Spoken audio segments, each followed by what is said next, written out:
My name is Heather Bittner-Fagan, and I am here to tell you about my ACCEL-funded research, Testing Informed Decision-Making in Lung Cancer Screening, also known as the TITLE study. The purpose of this study was to assess feasibility and impact of a shared decision-making intervention on lung cancer screening in real-world practices. We used a prospective cohort design in 6 primary care practices at Christiana Care in Delaware. Lung cancer screening eligibility was assessed according to the criteria of the United States Preventive Services Task Force. Our intervention was non-persuasive, meaning we did not try to encourage people for or against lung cancer screening. It was telephone delivered. We used an online tool created by our colleague, Dr. Ron Myers at Thomas Jefferson University, known as the Decision Counseling Program. It discerns the values, beliefs, and preferences of the patient. Our primary care outcome measure was lung cancer screening as measured by acquisition of a low-dose CT scan in the electronic medical record data.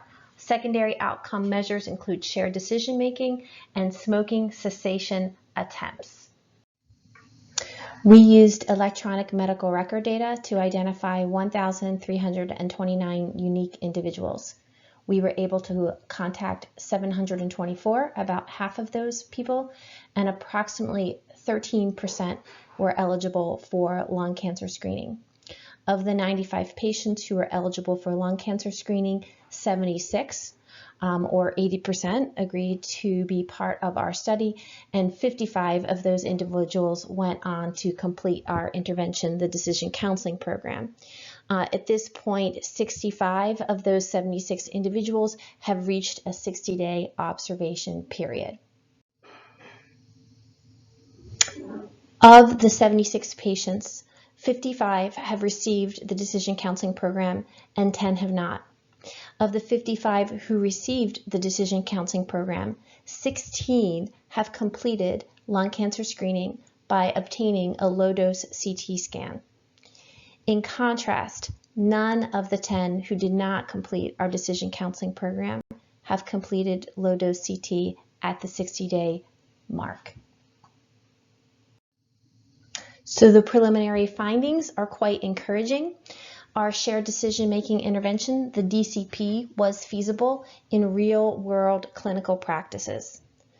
The intervention patients who received the DCP were more likely to complete lung cancer screening at 60 days, with approximately 30%, 16 out of 55, completing this, versus none in the group that did not receive the intervention.